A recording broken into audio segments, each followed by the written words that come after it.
tapi dia tidak takwa. Takwanya apa?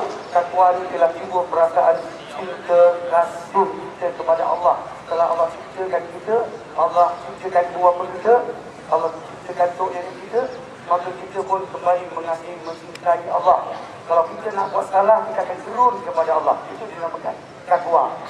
Siapa lagi yang dikatakan orang bertakwa ni? Orang yang rindu kepada baginda Nabi sallallahu alaihi wasallam, cinta kepada Nabi sallallahu alaihi wasallam. Jadi sebut nama Nabi, maka rasa dia akan kerinduan kepada Nabi yang pernah berjuang dulu untuk menyampaikan ajaran yang benar ini kepada kita. Kita akan sebut saja nama Nabi sallallahu alaihi wasallam, kita akan terasa memiliki satu perasaan yang rindu bahawa Nabi merindui kita. Baik, menazimkan Nabi dalam satu hadis riwayat daripada Sayyidatina Aisyah. Ini pengajaran untuk kita, bahawa Nabi SAW memiliki haiwan peliharaan. Dengar baik-baik.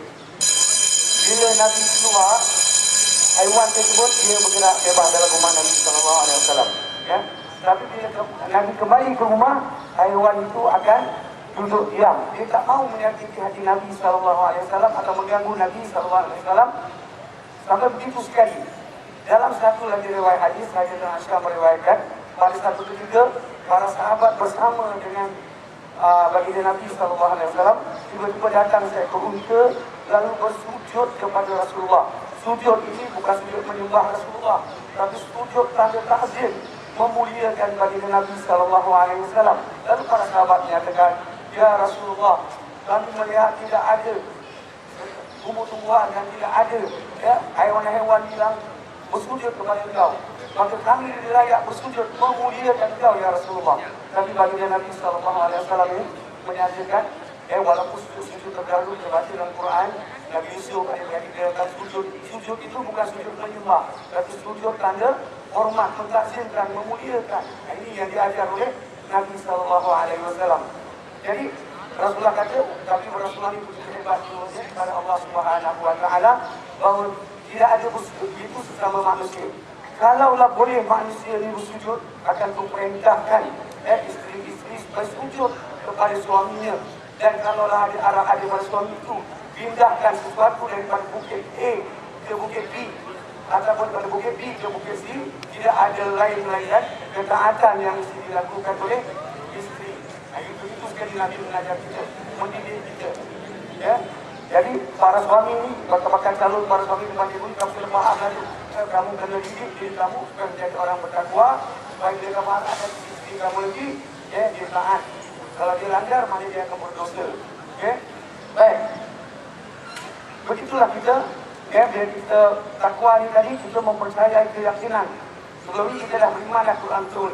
Bagaimana kita mengikat Al-Quran itu, rahsia-rahsia itu untuk kita jadikan sebagai perjalanan hidup kita. Kita ambil contoh sebuah pergi, kalaulah digali, sampai mana yang kita dapat air yang betul-betul memenuhi pergi tersebut. Sampai ke mana?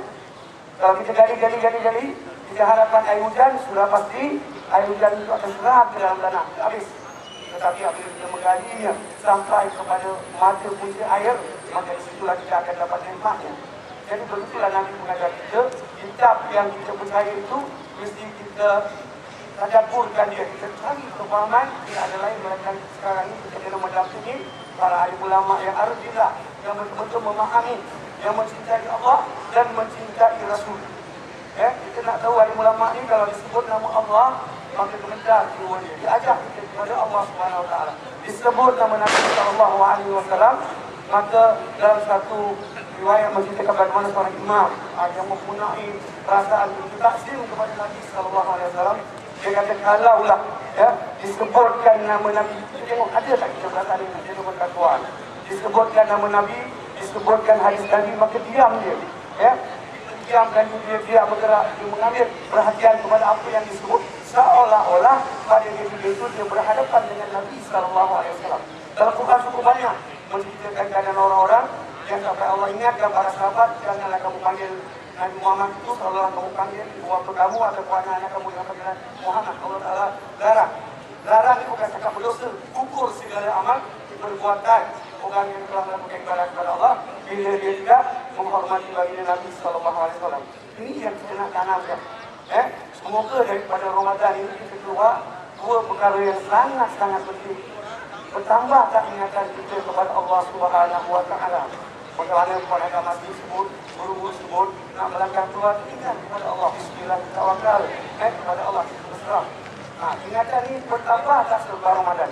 Kalau ingatan tak ada, lupa saja, penghormatan kepada guru tidak ada, penghormatan kepada ibu bapa tidak ada, maka kita celaka. Sebab Nabi SAW pernah menyebutkan, dalam satu riwayat di mana para sahabat melihat, biasanya Nabi akan naik terus ke mimbar dan menyampaikan khutbah. Dalam satu riwayat menceritakan bagaimana Nabi naik mimbar hingga anak tangga itu Nabi berhenti, maka Nabi sebut amin. Kemudian Nabi melangkah lagi, Nabi sebut amin. Nabi melangkah lagi, Nabi sebut amin. Apa yang Nabi amin dari tiga perkara? Selepas Ramadan ini, tiga perkara ini jangan sekali kita lupakan. Yang pertama apa dia? Apa? Ada urutan dia, saya sebutkan saja bahawa apabila disebut namaku tidak dia berselawat kepada putra ke orang ini. Bermakna selepas Ramadan ini kita dapat tak hasil daripada tarbiyah madrasah Ramadan ini, sungguh tak ingatan kita kepada Rasulullah.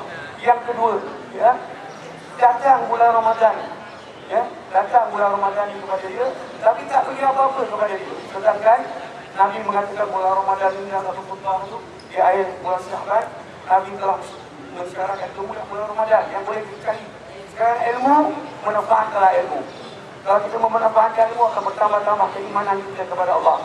Daripada Facebook tu kita boleh dapat mungkin betul ustazah, ustaz ujuk baik, betul tak benda ni, pasti insyaAllah akan bertambah-tambah berasa cinta kasih kita kepada Allah. Sebab seorang guru yang masih lagi hidup, cinta kepada Allah begitu hebat. Nabi Musa Al-Mustawa mengatakan, gunakanlah segala teknologi yang ada.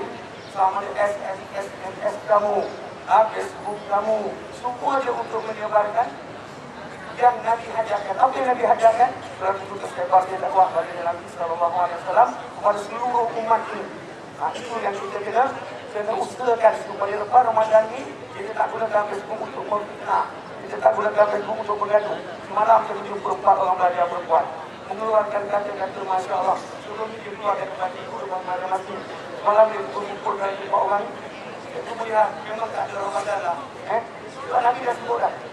Ramadan ini mendidik kita supaya kita ingat kepada Allah. Bila kita nak berkata-kata, maka kita akan berkata-kata yang baik, yang mengingatkan kita kepada Allah. Tapi kalau keluar mengatakan mencerca guru, menghina guru, balik rumah pula kata mak, ayah dan ayah dia. Sedangkan Nabi dah bagi tahu dari yang ketiga tadi, bila ada seorang itu ayahnya atau ibunya sampai kepada usia yang lebih tua, maka dia biarkan, tak ada kisah pun, tak pelik pun ataupun dalam kehidupan seharian dia ni, bila berdepan dengan ibu bapa, kadang-kadang kita lontar perkataan yang tidak mensabar seorang anak, boleh keluarkan sebab itu berdepan dengan benda ni. Disiplin, dia berbuang macam kospi lah, kalau kita kawan yang kita tahu. Jadi Allah Ta'ala bantu mudahkan urusan sekolah ini, dan Allah Ta'ala datangkan bulan Ramadan supaya kita ambil iktibar daripada bulan Ramadan ini, supaya benar-benar kita hayati dan kita bila kita keluar nanti kita setiap ingat kepada Allah.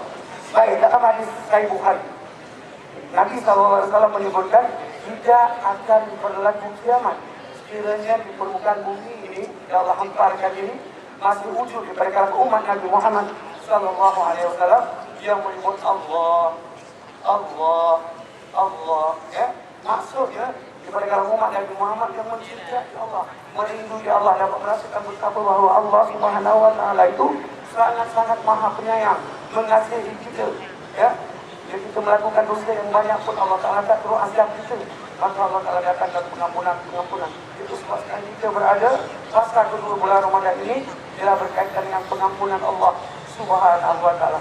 Rugilah orang yang tidak berbuat yang Allah sediakan. Allah datangkan ini berkaitan dengan pengampunan ini bila tak ada bagus, seolah-olah dia tak ada dosa, sedangkan dosa kita terlalu banyak.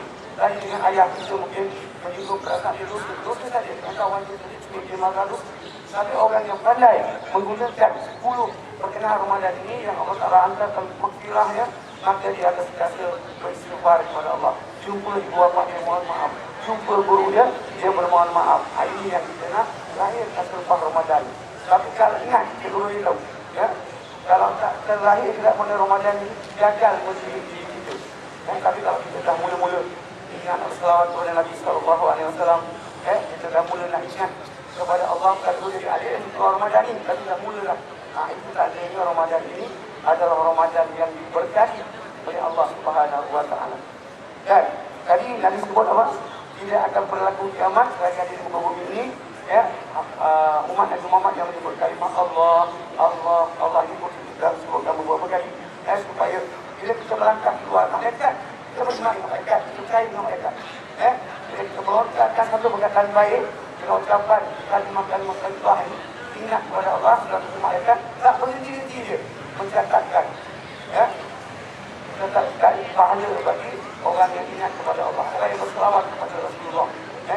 Saya pun pernah sebut kepada kamu, satu ketika di malam yang Rasulullah Sallallahu Alaihi Wasallam, kami ceritakan aku melihat satu malaikat yang Allah gaji 1,000 tangan.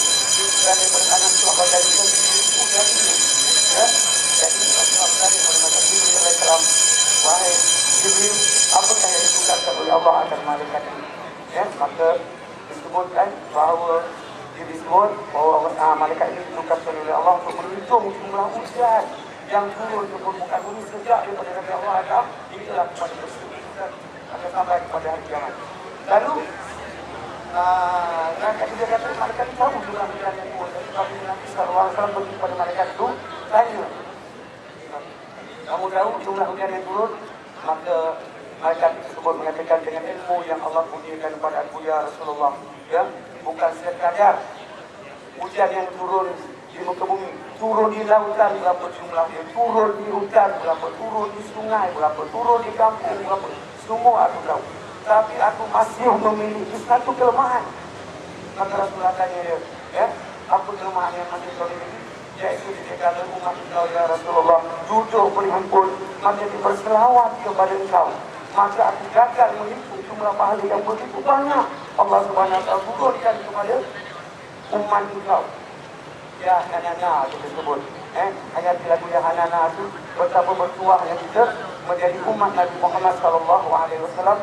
Jadi dunia pada berbahagia keindahan dalam kehidupan ini. Kalau kita ambil, kalau kita beriman dan kita bertakwa ayat yang Allah sebut. Tapi kalau kita lalukan dia begitu saja, maka kita gagal menjadi insan yang bagaimana yang Allah telah serukan supaya dia menjadi orang-orang yang bertakwa.